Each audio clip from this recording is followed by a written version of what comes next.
Hi, we're having a great day. You're watching JG Entertainment, and for this video, I'll be talking about Super and Lois episode 4, and I'll be giving you a spoiler review, a breakdown, a recap, and theories from this episode, because trust me, there's a lot of stuff to talk about. So I'm going to give you the full analysis from the spoiler review, like I said, to a recap, just to remind you stuff, to theories and breakdown of the episode, which there's definitely so much to break down this episode, because it kind of felt like a mid-season finale type of episode, probably because we're going to go on break for 3 weeks, so they're like, oh, we got to give them like a mid-season finale, but whatever it is, I'm definitely super excited about it. I think it's going to be amazing. So yeah, I can't wait to talk to you about it. There's so much to talk about. Before I get started though, I just make sure to leave a like if you end up enjoying this video. It will be very helpful. As well as subscribe for a lot of other content. I'll be doing so much Super and Lois content, as well as I have my episode 1 of season 2 and episode 2 of season 2 spoiler review up already, so you can also check out those videos after this video. And lastly, make sure to tell me down in the comments what did you think about the episode. Remember, this is spoiler review, so you can talk spoilers and everything down in the comments, as well as giving your own theories from this episode that you have. I'm definitely very curious, so tell me that down in the comments.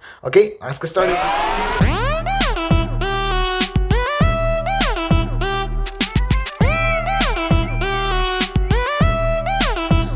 Alright, one last thing before I get started though, if you want to go to a specific plotline, you can look down in the description and you can tell, like, oh, you want to go look at the Lois plotline, and you can click on that thing. If you want to look at the Bizarro vs. Superman plotline, you can click on that thing.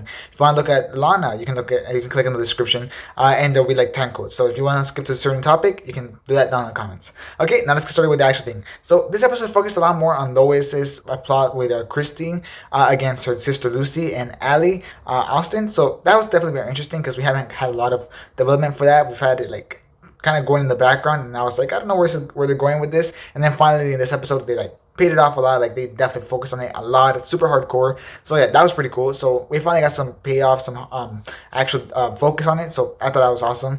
And now I actually kind of have a much bigger idea of what this is actually going to go, and it's kind of cool to just think about. So we get to see Christy go undercover to a meeting of Allie Alston after Allie Alston and Lois met last week on a restaurant, and that's where this episode started. And Lois is like, oh, we had to get into them, and then Christy goes undercover, and then she ends up going to a meeting of Allie Alston with a wig, a blonde wig, which actually looks really good. I was like, oh, that's a really good wig. I think her actually looks better than her actual hair. Like, it looked really good. I was very surprised. I was like, oh, it looks amazing. That actually looks really good. So I approve the wig. And then once she gets to the meeting, we get a deeper look into what this is all about by getting hints that Allie Alston is targeting people in depression that feel alone and empty in the world, and her organization or cult, whatever you want to call it, is called Ember Society, which is definitely very interesting. It's called Ember Society, Ember Substance. I'm going to talk about it in a little bit. Also, Allie Alston herself is a character from the comics. She's Parasite, and she kind of sucks people's power, secret people's lives, which is definitely very interesting. I don't think they're actually going to do that in this show. I don't think they're going to go that comic booky, but I do think that maybe like her taking control over people and like kind of like having them at her disposal whenever she wants is going to be that point of like sucking their lives. I think that kind of makes more sense metaphorically. I think that's how they're going to do it. I think that would be a pretty cool way to do it without going too comic booky and like too ridiculous, and focusing more on like more grounded and realistic, kind of like what the show is. So I definitely think that's what's going to happen with her, which is definitely very interesting.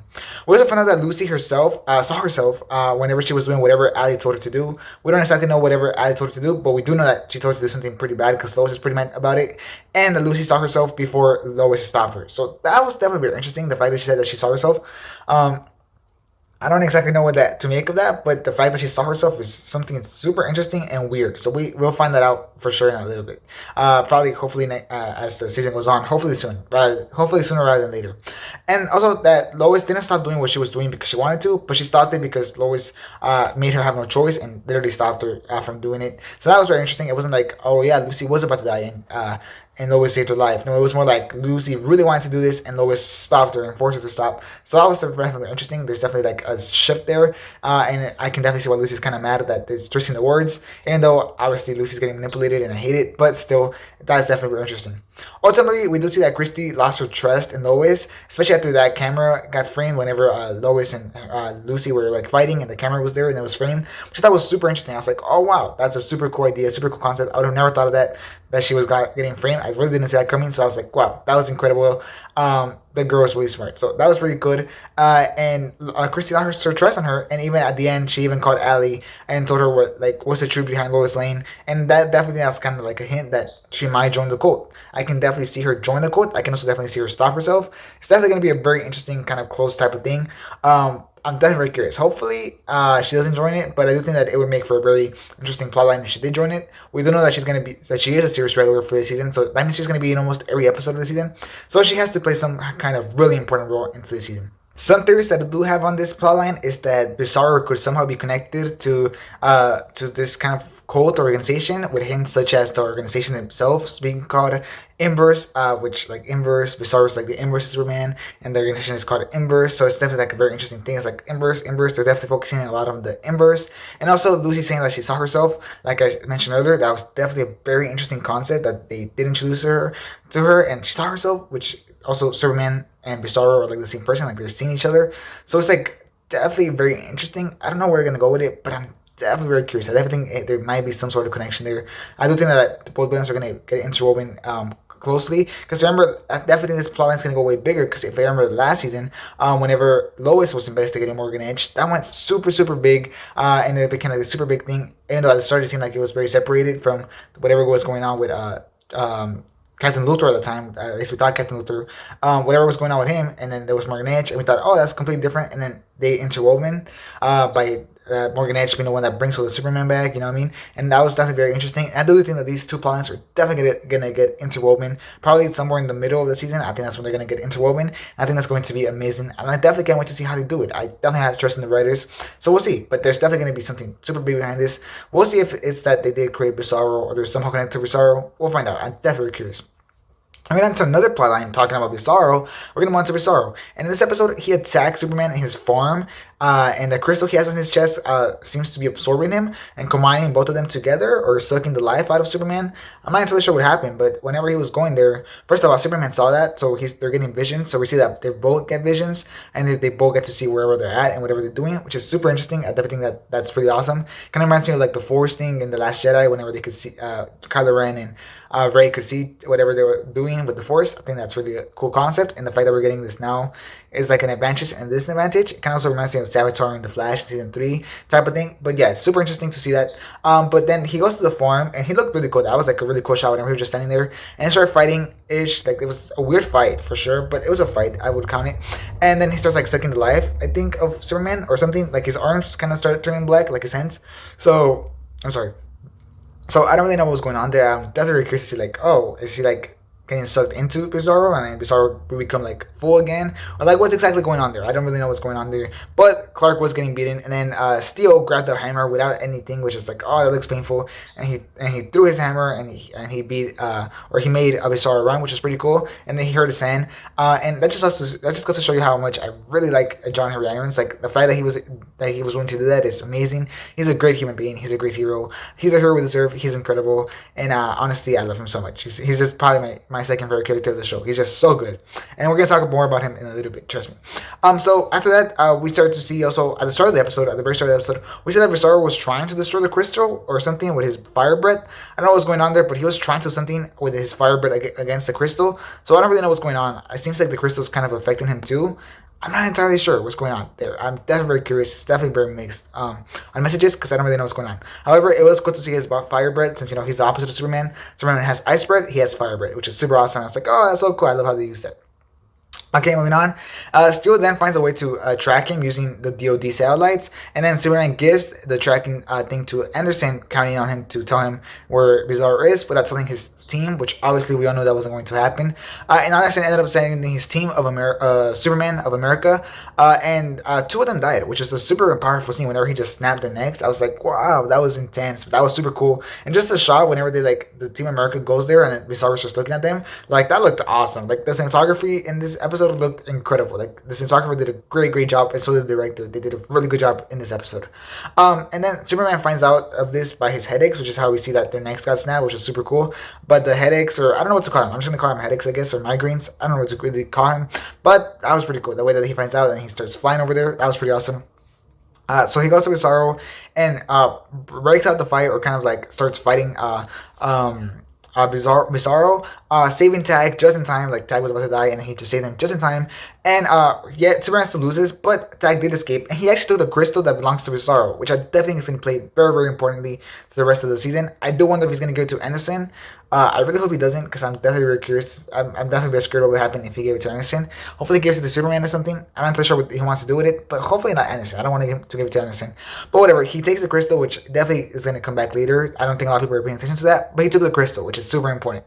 And then he escapes with his speed, which is pretty cool. And then Superman and Bizarro start fighting. And like I said, he does lose. However, it was a pretty cool fight.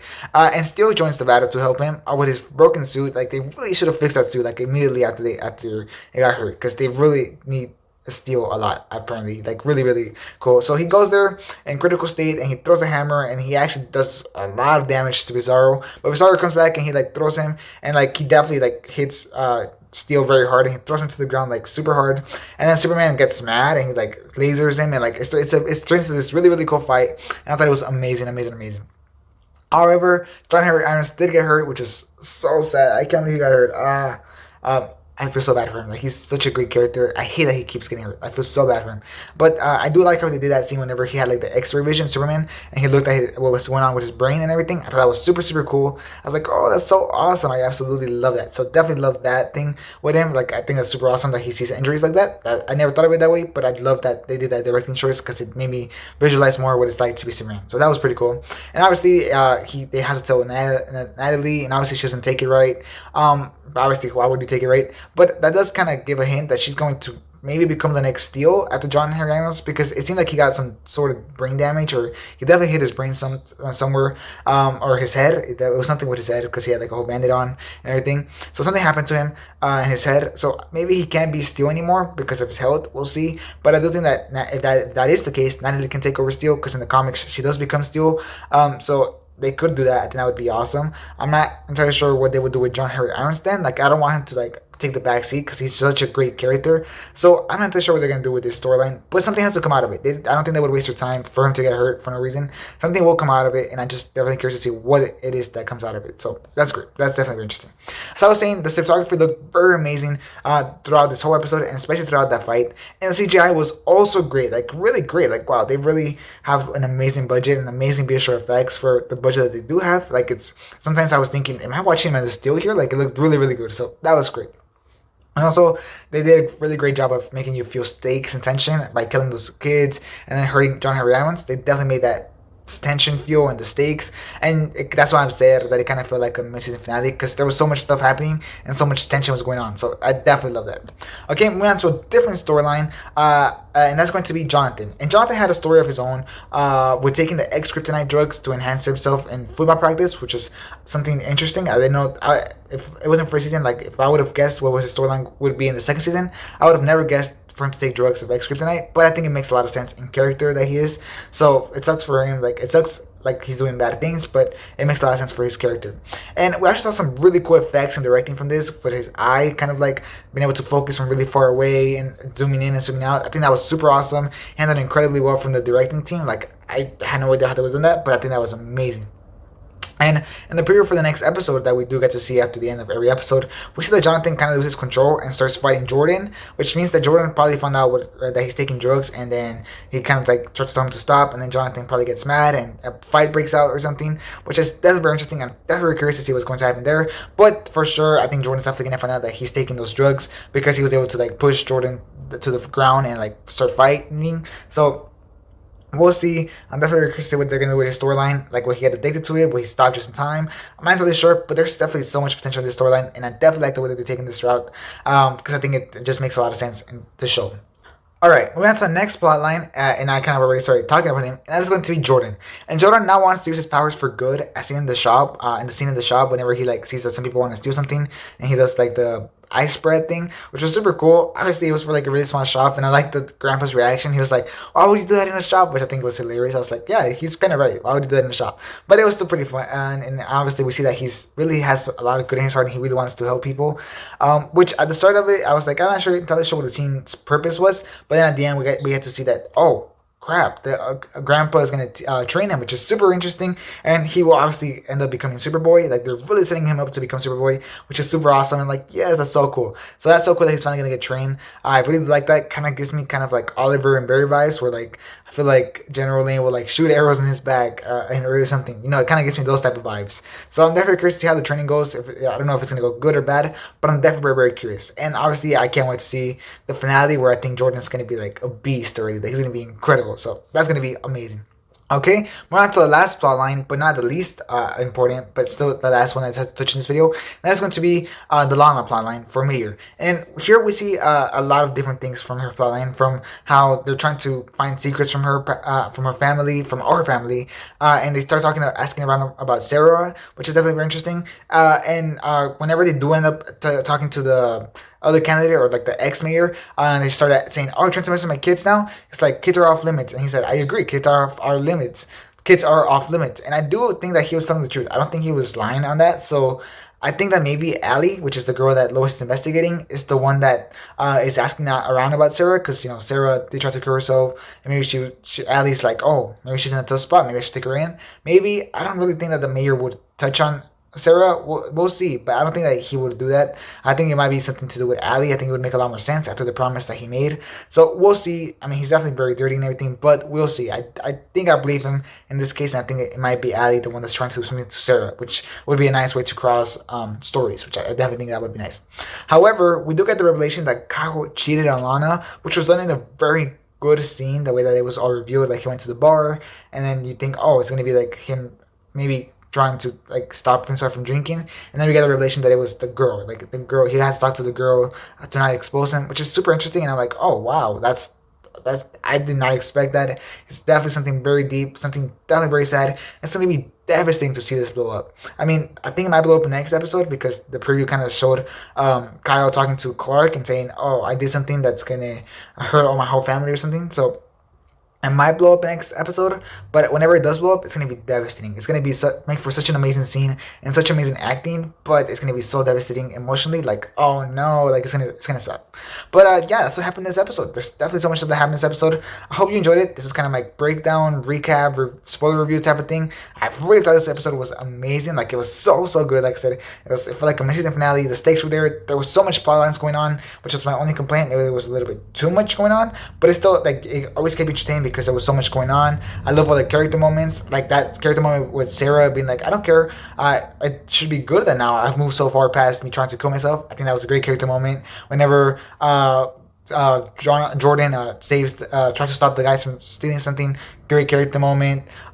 Lucy and Lois arguing with each other, another great character moment. And honestly, there was just so much great character moments.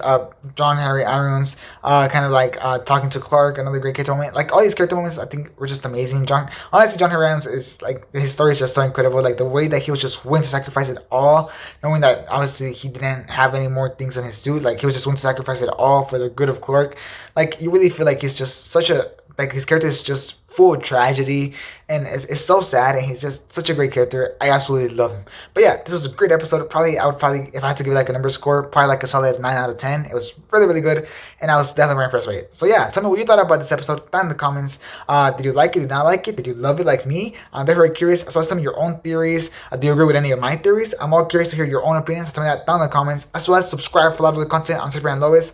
I at least hope to do one more video since we are going to be on break. I just hope to do one more video before the next episode comes out, but we'll see what that's about. But does subscribe for a lot of Sara and Lois content coming in the very near future, as well as a lot of other stuff, Book of Boba Fett, Peacemaker, anything like that. You can subscribe for that in my channel. And also make sure to just leave a like if you enjoyed this video. It would be very helpful, so please leave a like. And yeah, that'll be it for this video. Thanks for watching. Hope you have a great rest of your day. And this is J Entertainment. Out.